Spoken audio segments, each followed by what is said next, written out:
parte que habla de la evolución de las arquitecturas. Fíjense que todo parte o surge desde 1950, la década del 50. ¿Me escuchan allá? Donde Wilkes introdujo lo que era la microprogramación. ¿A qué se refiere eso? A la unidad de control microprogramada. ¿Se acuerdan qué es lo que es eso? ¿Qué es lo que era la unidad de control microprogramada?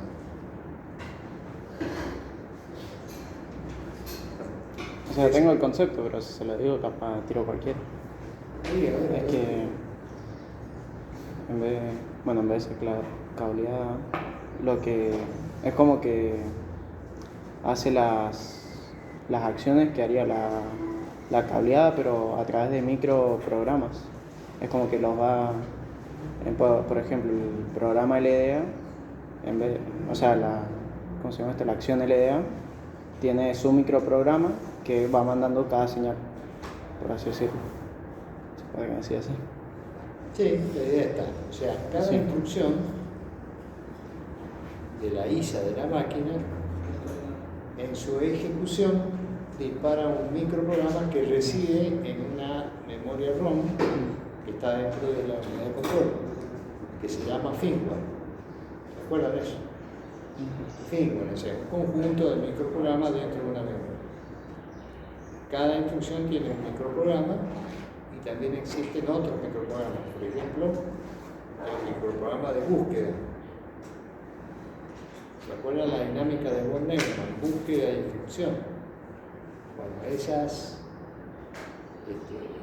esa dinámica, ciclo de búsqueda y ciclo de ejecución, cuando es microprogramada, se implementa a través de ejecución de microprogramas.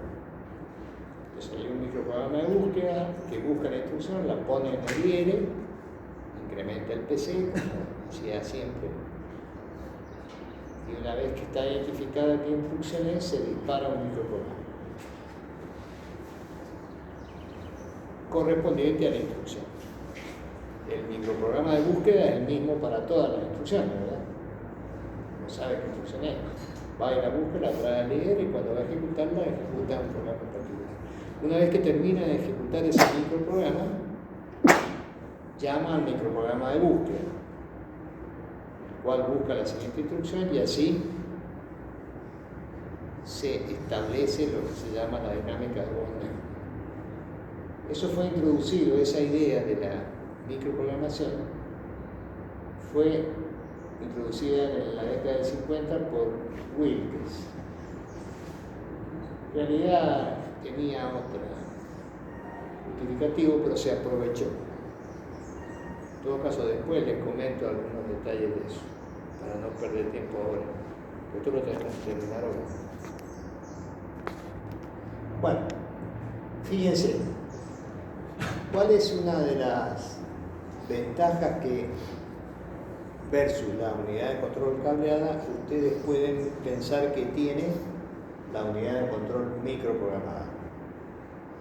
Y editarla. Editarla. ¿Qué quiere decir eso? Y cambiar, no sé, la estación de los microprogramas o agregar un microprograma.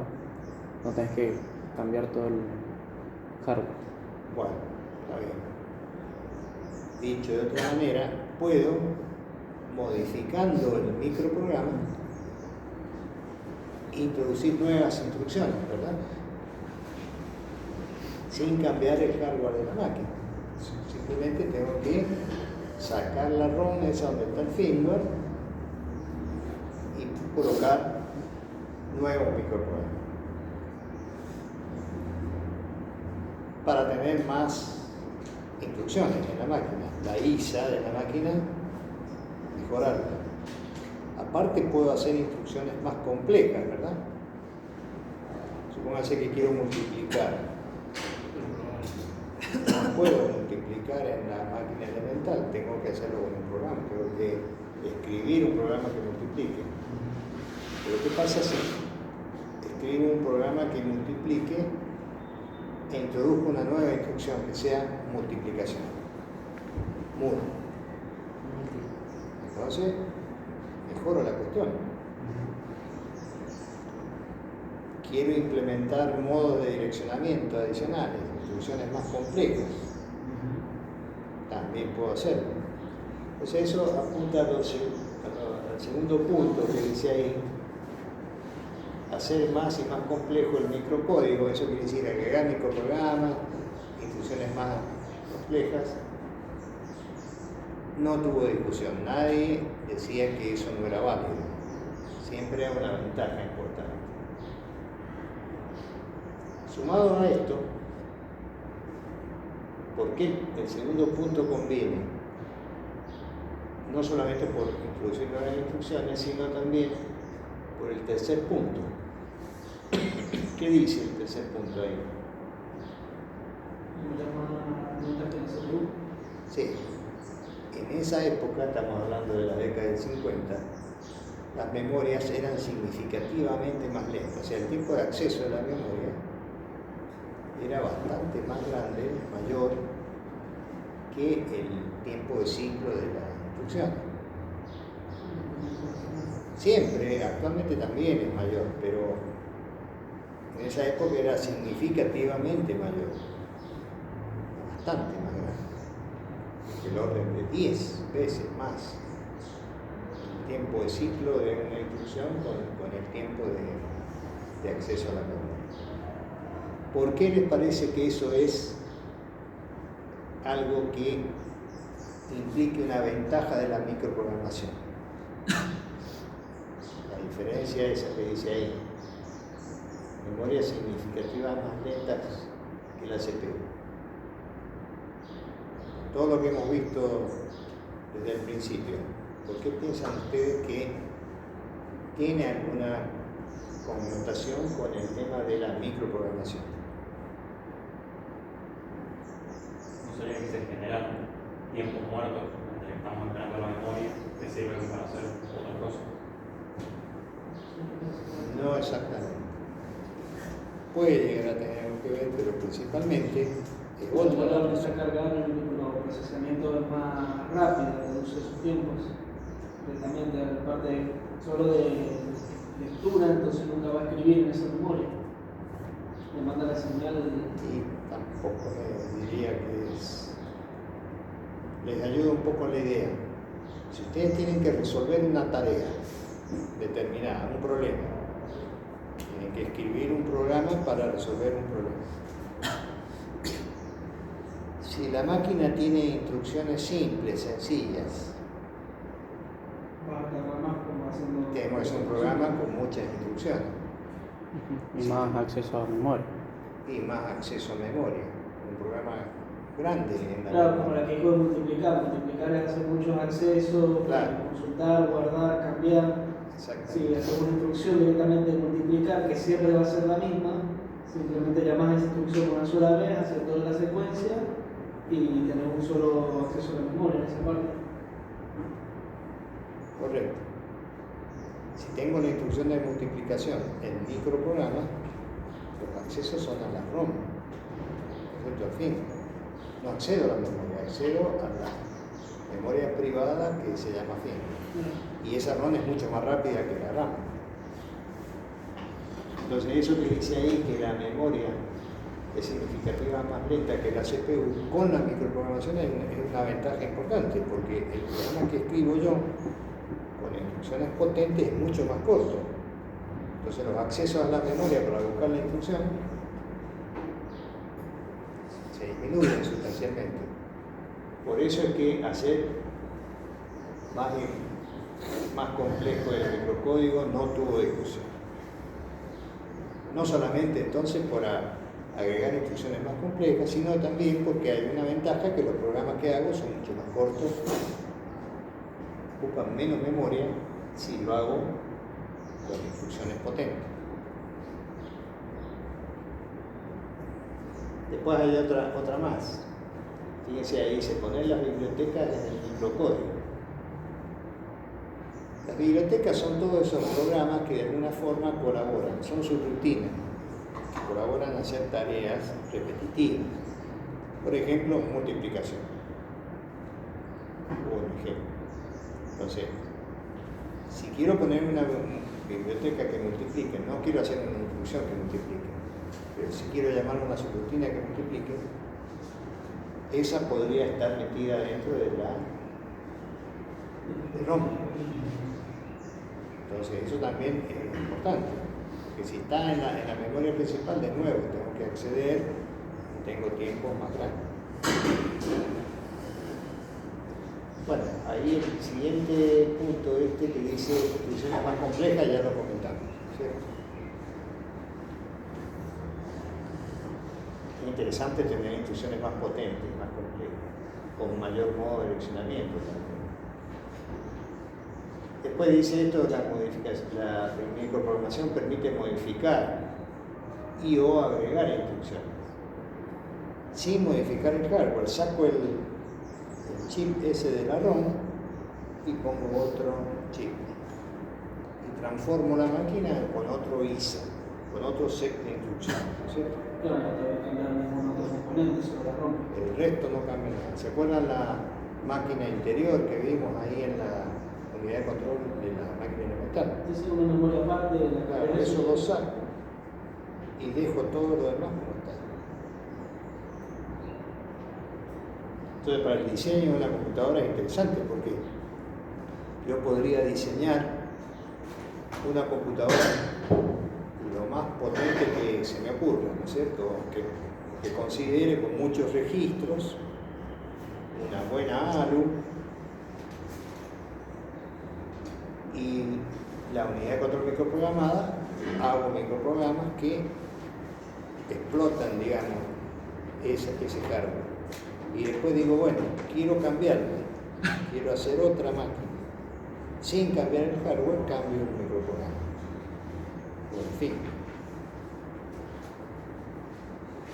Después se fue perfeccionando esta arquitectura con los años. En este punto se podría considerar que ese perfeccionamiento tiene que ver también con la compatibilidad de versiones anteriores, ¿no es cierto? O sea, yo tengo la ISA 86, que es un set de instrucciones de las máquinas microprogramadas, porque la Intel inició en el 8086 la microprogramación. Es decir, no inició, era microprogramada. Entonces, las futuras versiones tienen que ser compatibles a las anteriores, ¿no es cierto? Cuando un tipo escribió, un programador, un programa para una máquina y después resulta que las máquinas nuevas no corren. Entonces, bueno, tenía que ser compatible. Ese era un freno un poco que se impuso al perfeccionamiento de la microprogramación. Que es esto que dice acá. O sea, el significado de este comentario, de este punto, es ese que les digo yo. Se produce un mejoramiento, pero el mejoramiento tiene que ver con la compatibilidad con versiones anteriores. Bueno, máquinas con este tipo de unidades de control microprogramada dio nacimiento a las máquinas que se llaman CISC, computadoras con un set de instrucciones complejas. Computadora con un set de instrucciones complejas. No solamente esa es la característica de la CISC. ¿Cuáles son las características principales? Muchas instrucciones complejas, muchos modos de direccionamiento accesibles, disponibles, unidad de control microprogramada,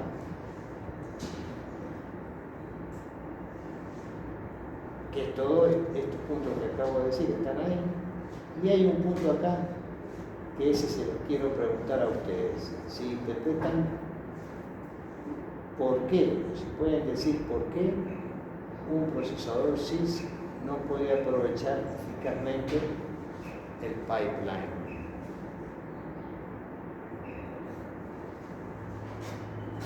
El que me conteste esa pregunta tiene 0,5 0,2 puntos más de conexión. Puede ser porque no sé cuánto se va a demorar en hacer la ejecución de ese programa, de esa instrucción. No, es por algo un poco más. El pipeline era lo de. Básico.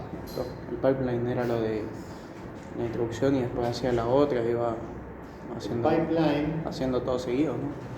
ustedes tendrían que haberlo estudiado, ¿verdad? El pipeline que se refiere a lo siguiente: yo subdivido todo el proceso de ejecución de una instrucción, que es búsqueda de ejecución, en segmentos que va haciendo distintas partes de la unidad de control. Entonces, la unidad de control, a ver, esto era el pipeline. ¿Ven? Hay 5 unidades funcionales en este ejemplo. Entonces, estas unidades funcionales de la única unidad de control, pero está subdividida, esta va buscando la instrucción, una vez que la buscó, se la proporciona a la otra unidad funcional, ¿ven? De codificación de la instrucción. Y una vez que la decodifica, se la pasa a la otra unidad funcional y así. Cuando estén todas trabajando juntas, vamos a aumentar la velocidad de procesamiento de una forma importante. De hecho, en este caso era 5 veces, porque hay 5 unidades funcionales. Teníamos la penalización por salto, una instrucción de salto, no importa, la idea del pipeline la tienen clara. ¿Qué es lo que quiere decir? Pipeline, entonces, un entubamiento de las instrucciones y distintas unidades funcionales que van trabajando, buscando, se la pasa a la otra, se la pasa a la otra, hasta que se llegan a la línea. Acá, en lo que vimos en esto, dice que un procesador CISC no puede aprovechar eficazmente su pipeline. Entonces, lo que les quiero decir, que ustedes piensen, Puede ser porque en una unidad de control cableada yo puedo segmentar en tiempos las distintas acciones que se realizan para ejecutar una instrucción, búsqueda de ejecución. Si tengo una unidad de control microprogramada, ¿cómo lo hago eso? se va a superponer los microprogramas. Exactamente. Cuando búsqueda puede ser que tenga un procesador para buscar, como por ejemplo el 8088, ¿se acuerdan? Que era la VIEW y la EVO. La VIEW buscaba y la EVO ejecutaba, pero ¿cómo ejecuta? Con un microprograma. ¿Puedo hacer esta subdivisión acá en la ejecución? Esto lo puedo hacer de ahí para allá. Tendría que correr microprogramas para cada caso y que tendrían que correr simultáneamente, porque estas unidades funcionales pueden trabajar a la vez. Eso no es posible hacerlo con la estructura de la microprogramación. ¿Por qué? Porque no puedo ejecutar simultáneamente varios microprogramas. Solo un microprograma. Tengo una única máquina para la máquina interior esa, puede ejecutar un microprograma a la vez. Esa idea de la microprogramación, entonces, para el caso este, implica que el pipeline no es eficaz. Son ciertos inconvenientes de esta máquina. Bueno, siguiendo con la idea, nacen las máquinas que se llaman RISC. Y acá están las razones por las cuales se modifica, digamos, el criterio o la arquitectura de diseñar la unidad de control microprogramada por la unidad de control que sea cableada. Acá están los distintos puntos. Fíjense, primero dice, la velocidad de las memorias se acercó a la CPU. O sea, la ventaja que tenían las CISC es que las memorias eran muy lentas comparadas con la CPU. Si bien siguen siendo las memorias muy lentas, pero la brecha disminuyó. Entonces esa ventaja no es tan importante. acá. Después, toda la tarea de manejar el microprograma, los microprogramas, ¿quién los escribe? Y personas, ¿no es cierto? Compiladores. Eso, cuando se agranda el microprograma, trae estas consecuencias, que dice que resulta difícil escribir, depurar y mantener el microprograma. Ahí cuando dice difícil se refiere a los costos también, ¿no es cierto? Hay que tener personal, pagar, para ir evolucionando en la mejora de la microprogramación. Otra consideración a realizar. Una tercera consideración que es bastante importante es que por cerca de los 80, la década de los 80, se hizo una estadística de los programas en lenguaje de máquina, en las distintas computadoras. Y se llegó a esta conclusión: que el 85% de las instrucciones son simples, digamos. ¿Qué quiere decir simple? Que son instrucciones de asignación, o sea, se asigna un valor a una variable, los saltos y la llamada subrutina. Entonces, la estadística esa que realizó trajo esta conclusión. Ven que se da un poco de frente con el tema de la microprogramación, que queríamos instrucciones complejas, muchas instrucciones. Resulta que el 85% son instrucciones simples. Después, aparte de eso, fíjese que dentro de este 85%, la gran mayoría, o sea, el 80% de las instrucciones de asignación son simples, o sea, implican un solo término asignable. Y el 40, 41, dice ahí, los procedimientos no tienen argumentos, tienen pocos argumentos. Entonces, es un gran porcentaje de las instrucciones que no son utilizadas, sino que se utilizan instrucciones simples. Imagínense, entonces en el firmware hay un montón de microprogramas, son muchas instrucciones. Por ejemplo, en el 8088 eran más de 200 instrucciones. Cada una de esas instrucciones tiene un microprograma. Pero ¿qué pasa si se utiliza nada más que el 15%? Quiere decir que el 85% de los microprogramas son no utilizables. ¿Y sirve eso? Si yo tengo algo que no uso, ¿es útil? No. Está bien, ahí lo uso. Acá un 15%, sí. Pero lo uso muy poco, digamos. Bueno, esto es lo que acabamos de decir, este punto. Este otro punto acá dice que el microprograma se hace más grande y lento. Eso tiene que ver con esto que está ahí. Resulta difícil escribir, depurar y mantener el microprograma. Se ha sacrificado la velocidad a fin de incorporar instrucciones que rara vez se usan. Sacrificar velocidad quiere decir que al hacer más grande la ROM, el firmware es más complejo, microprogramas más largos, tengo problemas de velocidad, o sea, disminuir la velocidad de procesamiento, instrucciones por unidad de tiempo. Entonces, bueno, acá, de todas estas que están acá,